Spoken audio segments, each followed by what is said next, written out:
You know what's terrifying? It's not the stranger lurking in the shadows. It's the person next door who smiles at you every morning while plotting your murder. Tonight's story takes us to a quiet Chicago suburb where a noise complaint spiraled into one of the most twisted murder-for-hire cases the city has ever seen. And trust me, by the end of this, you'll never look at your neighbors the same way again. Picture this. Spring of 2019, Lincoln Park neighborhood. Tree-lined streets.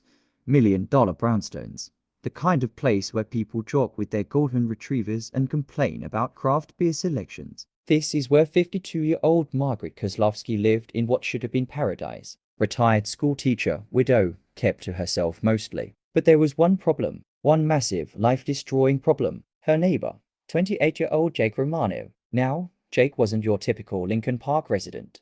He'd moved in 2 years earlier with his band, converting the basement into a makeshift recording studio. And I'm not talking about acoustic guitar sessions. We're talking full drum sets, amplifiers cranked to 11, rehearsals until 3 in the morning on weeknights. The kind of noise that rattles windows 3 houses down. Margaret had tried everything. She'd knocked on Jake's door 17 times. She kept count, filed noise complaints with the city, called the cops at least a dozen times. But here's the thing about noise ordinances in Chicago. They're notoriously hard to enforce. Officers would show up. Jake would turn down the music, apologize, and the second they left, right back to it. I'm an artist. He'd tell Margaret through his security camera intercom. This is my livelihood. Maybe you should invest in some earpipes, lady. Earpipes. He actually said that. For 2 years, Margaret's life became a living hell. She couldn't sleep, lost 15 pounds from stress, started having panic attacks every time she heard a bass drum. Her doctor prescribed sleeping pills, anxiety medication. Nothing worked. Because how do you medicate away a neighbor who's deliberately torturing you? But here's where it gets dark. Really dark. March 15th, 2019. Margaret's sitting in a Starbucks on Clark Street, looking like she hasn't slept in days because she hasn't. And she overhears a conversation. 2 guys at the next table, talking loud enough for half the coffee shop to hear. One of them, later identified as 34-year-old Curtis C.A.J. Johnson, is bragging about how he takes care of problems for people. Real tough guy talk. Says he did 3 years in Stateville for aggravated assault. Knows people who know people. Most rational humans would move tables. Margaret? She leaned in closer. What would you have done? Really think about it. You're sleep deprived, medicated, at your absolute breaking point. And opportunity just sat down 2 feet away from you. Margaret waited until the other guy left. Then she did something that would destroy multiple lives, including her own. She introduced herself to C.A.J. Now, here's where we need to talk about the psychology of murder for hire.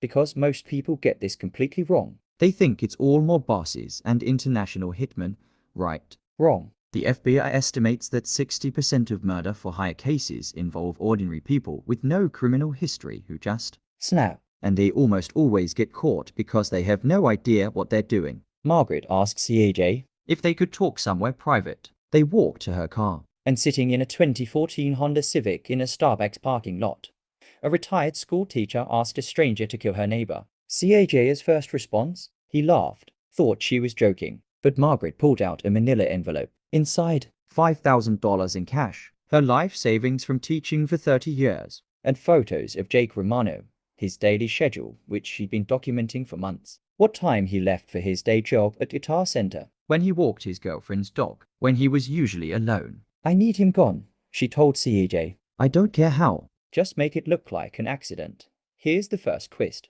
C.A.J. wasn't actually a hitman. Not even close. He was a small-time drug dealer who talked big to impress people. He'd never killed anyone. Never even seriously hurt anyone beyond that bar fight that landed him in Stateville. But he was broke, recently evicted, and looking at $5,000 like it was a winning lottery ticket. So you know what he said. Give me 2 weeks. They exchanged burner phone numbers. Margaret went home, and C.A.J. immediately started panicking because he'd just agreed to murder someone for money and had absolutely no idea how to do it. For 3 days, C.A.J. tried to back out. He'd call Margaret from pay phones. Yeah, those still exist in some Chicago neighborhoods, making excuses. Complications with the plan.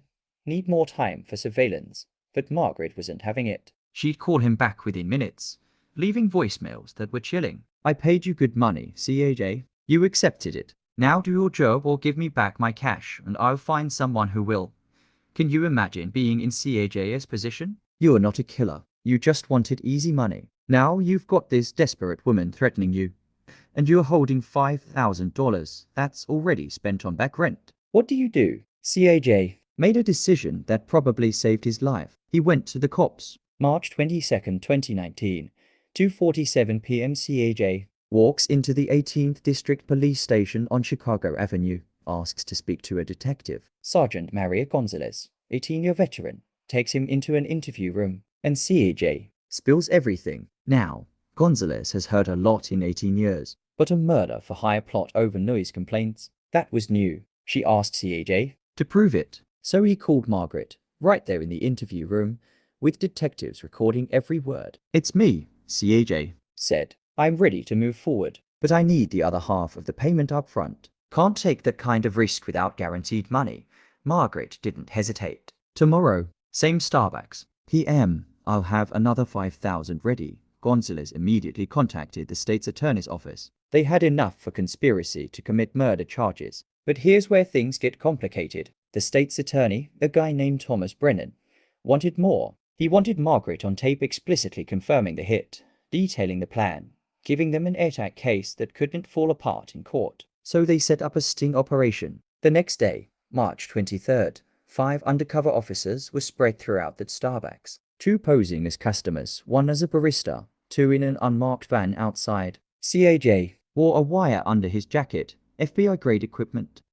And Margaret showed up right on time, wearing sunglasses inside like that wouldn't look suspicious, carrying a canvas tote bag. They sat at the same table as before. Margaret ordered a latte, didn't touch it, slid the tote bag under the table to CAJ. He unzipped it slightly, cameras watching everything. 5,000 in cash, unmarked bills. So we're clear on the plan? Margaret asked, stirring her untouched latte with a wooden stick. And here's the second twist. CAJ, who remember isn't actually a criminal mastermind, started getting cold feet with police literally listening to every word. His hand was shaking. He was sweating through his shirt. Margaret noticed. Are you okay? You look nervous. I am fine, CAJ stammered. Just running through the details in my head. You want it to look like an accident, right? Margaret leaned in close. The wire picked up everything crystal clear. I want him dead. I don't care if it's an accident, a robbery, whatever story you need to sell. But it needs to happen this week. I can't take another night of that noise. It's killing me. So he needs to die first. Sergeant Gonzalez gave the signal. 4 officers moved in simultaneously. Margaret didn't even try to run. She just sat there, staring at her latte, as they read her rights. She didn't say a word, didn't ask for a lawyer, just kept stirring that drink over and over. You know what the surveillance footage showed? She was smiling. This woman who'd just been arrested for conspiracy to commit murder was actually smiling. But here's where this story goes from dark to absolutely insane. Because we're only at the halfway point, and you have no idea what's about to happen. Margaret was taken to the 18th District for processing. They put her in an interrogation room, standard procedure. Detective Raymond Walsh, 23 years on the force, sat down across from her. He'd dealt with dozens of murder for hire cases. Thought he'd seen it all. He was very, very wrong. Walsh started with the usual questions. Do you understand why you're here? Do you want a lawyer? Margaret finally spoke. I don't need a lawyer. I did it. I tried to have him killed, and I'm not sorry. Walsh actually stopped writing. In his official report, he noted that he'd never encountered a suspect so immediately forthcoming and devoid of remorse. But it gets stranger. Tell me about Jake Romano, Walsh said. Tell me why you wanted him dead. And Margaret started talking. For 47 minutes straight. No breaks. She detailed every noise complaint, every sleepless night, every time the police did nothing. She showed Walsh her phone, texts to the city, emails to her alderman, a spiral notebook where she documented every single time Jake played music past PM for 2 years. We're talking hundreds of entries. The system failed me, Margaret said. And this is a direct quote from the interrogation transcript. The law was supposed to protect me, but nobody cared. So I had to protect myself. Walsh tried a different approach. Margaret, did you consider moving? Selling your house? She laughed. Actually laughed. That's my home. I lived there with my husband for 26 years before he died. I scattered his ashes in that garden. And you're asking me to leave because some punk wants to play rock star? No, hell no now. Here's the third twist. And this is where public opinion on this case went absolutely nuclear when it hit the news. Detective Walsh decided to do something unusual. He wanted to talk to Jake Romano directly, get his side of the story. What he found. It changed everything. March 24th morning, Walsh and Gonzalez drove to Jake Romano's brownstone, knocked on the door. Jake answered in a bathrobe, clearly just woke up. They explained the situation, that his neighbor had tried to hire someone to kill him. And you want to know Jake's reaction? Yeah, that tracks. She's psycho. No fear, no shock, just casual acknowledgement that someone wanted him dead. Walsh pressed for details, and Jake started talking. Look, I get it. The music's loud, but I offered to soundproof the basement 6 months ago. Split the cost with her, even though it's my property. You know what she said. I hope you choke on your guitar strings, direct quote. Jake showed them texts. Dozens of messages from Margaret that weren't just complaints. They were threats. God will punish you for this. You'll regret making my life hell. Karma's coming. And I hope it hurts. But here's the thing that made Detective Walsh's blood run cold. Jake had reported Margaret to the police 3 times. For harassment. For trespassing, she'd been caught in his backyard at documenting noise levels, and once for assault. She'd thrown a rock through his window with a note attached. Next one's through your skull. All 3 reports were filed with the 18th district. The same district handling the murder for hire case. Walsh pulled the reports. They existed. They were documented. And absolutely nothing had been done about them. Why? Bureaucracy. Paperwork that fell through the cracks. Officers who didn't take a neighborhood dispute seriously enough to follow up. The exact same system failure Margaret had experienced, Jake had experienced too. This is the 4th twist. Both of them were victims of a broken system, and both of them responded by escalating to violence. But wait, it gets even messier. Because Jake, not exactly innocent in all this. Gonzalez did a deeper background check. Turns out Jake had been arrested twice in the past 3 years. Once for possession of cocaine, charges dropped. Once for assault outside a bar, pleaded down to disorderly conduct. And here's the kicker. 3 different ex-girlfriends had restraining orders against him for domestic violence. Jake Romano wasn't just a loud neighbor. He was potentially dangerous. And Margaret, in her sleep-deprived, paranoid state, might have actually sensed that. So now, we've got a retired school teacher facing life in prison for trying to kill a neighbor who might have actually posed a real threat. And the neighbor's not exactly a sympathetic victim. You see why this case exploded? The legal proceedings were a media circus. Margaret's trial started September 2019. Her defense attorney, public defender named Sarah Chern, tried to argue extreme emotional disturbance, basically a temporary insanity plea based on chronic sleep deprivation and PTSD from the noise harassment. The prosecution, led by Assistant State's Attorney Thomas Brennan, the same guy who ordered the sting operation, argued premeditation. She documented his schedule for months. She saved $5,000. She negotiated terms. This wasn't a snap decision. This was planned execution. The jury heard the Starbucks recordings. Margaret's voice calm and measured, talking about murder like she was ordering a pizza. They saw her notebook, hundreds of pages detailing her descent into obsession. They heard testimony from Jake, who showed up in a suit and tie, played the role of traumatized victim perfectly. But here's the 5th twist, and this is what split public opinion right down the middle. The defense called sleep experts, neurologists, psychologists, and they all testified that chronic noise trauma, especially over extended periods, can cause actual brain damage. We're not talking metaphorically. Literal physical changes to the prefrontal cortex, the part of your brain that regulates impulse control and decision-making. Dr. Helena Torres, a neuropsychologist from Northwestern, testified that Margaret's brain scans showed damage consistent with severe chronic stress. Her ability to make rational decisions was fundamentally impaired. She was, in clinical terms, not in her right mind. The prosecution fired back with their own experts. Millions of people deal with noisy neighbors. They don't hire hitmen. This is entitlement, not illness. The jury deliberated for 8 days. That's unusually long for what seemed like an open and shut case. Court documents later revealed they were deadlocked 7-5, then 9-3, arguing over whether Margaret was a criminal or a victim herself. Finally, October 17, 2019, guilty. Conspiracy to commit first-degree murder. The courtroom erupted. Half the gallery was cheering. The other half was shouting that justice had failed. But we're still not done, because the sentencing hearing, that's when the 6th twist happened. Judge Harold Washington, 30 years on the bench, had the final say on Margaret's sentence. Legal range for conspiracy to commit murder in Illinois, 10 to 30 years. Prosecutors wanted the maximum. Defense wanted probation with psychiatric treatment. The hearing lasted 3 days. Character witnesses for Margaret, former students crying on the stand, talking about how she changed their lives. Neighbors, not Jake's immediate neighbors, but others from the block,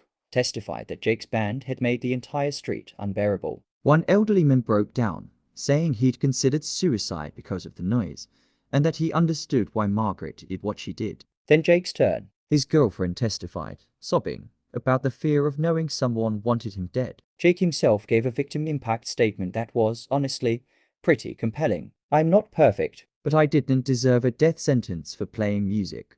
Judge Washington listened to all of it, and on October 25, 2019, he delivered his ruling. And this is where the legal community lost their minds. 15 years, suspended sentence, 5 years probation, court-mandated psychiatric treatment, ankle monitor, restraining order to stay 500 feet from Jake Romano. And here's the controversial part. Judge Washington issued a formal reprimand to the Chicago Police Department for failing both parties and ordered the city to pay for soundproofing of Jake's basement, which should have been done years ago. This case, Judge Washington said, and this became a huge quote in legal circles, represents a systemic failure at every level. Law enforcement failed Ms. Kozlowski. It failed Mr. Romano. It failed an entire neighborhood. And while I cannot excuse her actions, I also cannot ignore the circumstances that drove her to this point. The state's attorney's office was furious. They appealed. It went to the Illinois Appellate Court, and in March 2020, right as COVID hit, the appellate judges upheld the sentence with a 2-1 decision, stating that extraordinary circumstances warrant extraordinary judicial discretion. Margaret walked free, with conditions but free, and the internet absolutely exploded. Now, here's where we get into the aftermath, because this story doesn't end with the verdict. Jake Romano, he moved out 3 months after the trial, couldn't handle the media attention, the death threats he was getting online. And yes, he got death threats. People calling him the villain in this story. Last I could find, 2023 article in the Chicago Tribune. He's living in Austin, Texas, working at a recording studio, still making music. But he told the reporter he never plays past PM anymore. Margaret Kozlowski completed her probation in 2024. She still lives in the same brownstone, the one she refused to leave. Neighbors say she keeps to herself, tends her garden, barely makes a sound. The house next door, Jake's old place, been through 3 different owners. Nobody stays long. The stigma of being the murder house is hard to shake. But here's the 7th and final twist. And this one's recent. October 2024, just 2 months ago, Margaret published a memoir. The Quiet Will Kill You, My Life, My Crime, and the Noise That Drove Me to Madness. It hit number 3 on the New York Times bestseller list. She's doing interviews, podcast tours, the whole thing. And the response? It's split exactly like the trial. Half the people call her a hero for shining a light on noise ordinance failures and mental health crises. The other half say she's profiting off attempted murder and should be in prison. There's actually a Change.org petition with 80,000 signatures trying to get her book banned, which obviously isn't how the First Amendment works, but people are furious. I read the book. Want to know the most disturbing part? Margaret shows zero remorse for trying to hire a hitman. She regrets getting caught. She regrets the damage to her reputation. But she writes, direct quote, "If I could go back, knowing what I know now, would I still try to silence Jake permanently? I honestly don't know. And that uncertainty terrifies me more than anything. So let's talk about what the police and the system got wrong, because there are massive lessons here. First, noise complaints aren't just civil matters. The Chicago PD treated this like neighbors bickering over a fence line, when it was clearly escalating to a mental health crisis. There should have been mandatory mediation, wellness checks on Margaret, serious enforcement of noise ordinances. Any one of those interventions could have prevented this. Second, the failure to follow up on Jake's harassment complaints about Margaret was equally negligent. Those reports about trespassing, threats, the assault with a rock, those should have triggered intervention. If they had, maybe Margaret would have been forced into psychiatric evaluation before she ever met CJ at that Starbucks. Third, and this is the big one, our legal system isn't designed to handle slow burn trauma. We understand sudden violence, crimes of passion, clear-cut victim and perpetrator dynamics. But chronic harassment degrades someone's mental state over years. We have no infrastructure for that. And until we do, we're going to keep seeing cases like this. The Chicago PD did make changes. As of 2020, noise complaints that involve 3 or more police calls within a 6-month period now trigger automatic mediation services and wellness checks. It's not perfect, but it's something. And several other cities, New York, LA, Seattle, adopted similar policies after watching this case unfold. But here's what really keeps me up at night about this story. How many people are one bad neighbor away from snapping? How many Margaret Kozlowskis are out there right now, documenting schedules, fantasizing about violence, one sleepless night away from making the worst decision of their lives? Studies show noise pollution is one of the top 5 stressors in urban environments. It causes hypertension, anxiety, depression, cognitive decline, and we treat it like it's not a real problem. Like people should just deal with it until they can't deal with it anymore. And then we act shocked when things explode. So what would you do? Be honest with yourself. It's AM.